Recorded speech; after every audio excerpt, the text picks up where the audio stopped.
ईश्वरपूर नगरपालिकेचे विद्यमान लोकनियुक्त नगराध्यक्ष अनंतराव मलगुंडे यांच्या पाठोपाठ त्यांचे बंधू नगरसेवक सुनील मलगुंडे यांच्यावर देखील अवैध बांधकाम प्रकरणी अपात्रतेची कारवाई.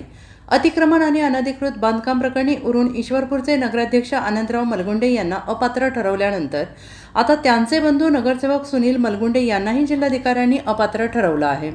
जिल्हाधिकारी डॉक्टर मैना घोष यांनी महाराष्ट्र नगर परिषद नगरपंचायती आणि औद्योगिक नगरी अधिनियम 1965 मधील कलम 44(1) अंतर्गत सोमवारी हा आदेश दिला आहे. जिल्हाधिकाऱ्यांच्या या निर्णयामुळे राष्ट्रवादी शरद पवार गटाला सलग दुसरा धक्का बसला आहे. शिवसेनेचे जयकर जाधव यांनी दाखल केलेल्या अर्जावर निकाल देताना जिल्हाधिकाऱ्यांनी हा निकाल दिलेला आहे.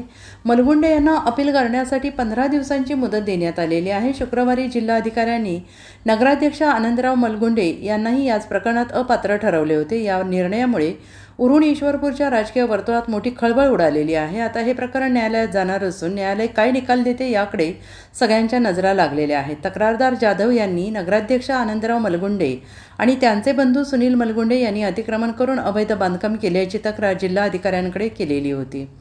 या प्रकरणी जाधव यांनी सादर केलेली संबंधित कागदपत्रे, सातबारा, उतारे, फेरफार नोंदी, नकाशे, भू अभिलेख विभागाचा अभिप्राय तसेच इतर पुराव्यांचे परीक्षण करून जिल्हाधिकाऱ्यांनी हा निकाल दिलेला आहे. भूमापन क्रमांक 8.1 8.1 12 8.1 13 8.1 8 2 व 11 या मिळकतींमधून पेठ सांगली राज्य महामार्गालगत अतिक्रमण करून बेकायदेशीर आणि अनधिकृत लॉजिंग आणि शॉपिंग सेंटरचे बांधकाम करण्यात आल्याचा निष्कर्ष आदेशात नोंदवण्यात आलेला आहे. यापूर्वी अशा प्रकरणात न्यायालयाने दिलेल्या निकालाचा दाखला देत जिल्हाधिकाऱ्यांनी महाराष्ट्र नगर परिषद, नगरपंचायती आणि औद्योगिक नगरी अधिनियमाच्या कलम 44(1) मधील तरतुदीनुसार नगरसेवक सुनील मलगुंडे यांना अपात्र ठरवलेला आहे. तसेच हा आदेश मान्य नसल्यास आदेश प्राप्त झाल्यापासून 15 दिवसांच्या आत राज्य शासनाकडे अपील दाखल करण्याची मुभा देण्यात आली.